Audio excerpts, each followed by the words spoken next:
Let's take a quick look at how EC water works. Because the electrically converted water that flows from the EC water cell doesn't have added fragrances and dyes like you would find in a neutral floor cleaning chemical, some people may have a hard time seeing the difference between the plain water and the EC water NanoClean solution. I'd like to take a few minutes to show you some ways that the EC water NanoClean solution behaves very differently than plain water. I'm going to go ahead and fill up these two vials for you, one with tap water and one with EC water NanoClean. I'm then going to shine this pocket laser through the solutions. When I shine the light through the water, you'll see it's very clear. When I shine it through the NanoClean, however, you'll see this dazzling light show as it bounces off the bubbles of the dissolved gases precipitating out of the solution.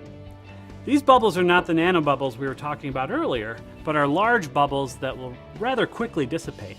The nanobubbles, however, will stay active in the solution for at least 2 minutes to provide the cleaning power, long enough to allow the solution to dwell on the floor for stubborn soils. Now I'm going to go ahead and take two vials, one filled with plain water, the other with EC water NanoClean solution. And here I have a piece of European candy that's well known to react strongly with diet soda in many viral videos you may have seen on the internet.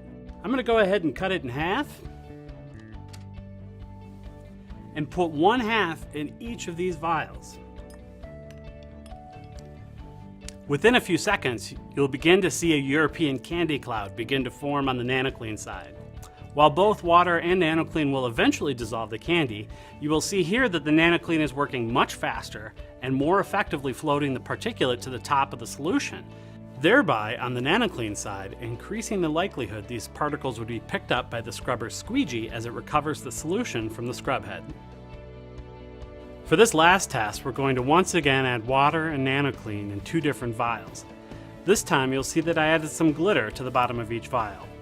Now you'll soon see from this test that NanoClean is great for cleaning glitter from the floors of craft stores and fairy princess castles. But rest assured, we have also done this test with other more typical soils like clay. So you'll see on the tap water side that the general direction of the particulates is down, while on the EC water NanoClean side, the general direction of the particulates is going up. If you imagine this were the scrubbing solution underneath the scrubber, you would see that the scrubber with the NanoClean will be much more likely to pick up the soils with the squeegee. But with all this sediment at the bottom of the tap water vial, the squeegee is much more likely to leave soil behind. So, as you can see, even though it might be a little hard to see the difference without taking a closer look, you don't have to look too far to clearly see the dramatic difference between water and EC water NanoClean. Thanks for stopping by for the demo today, and if you'd like more information, go to tennantco.com.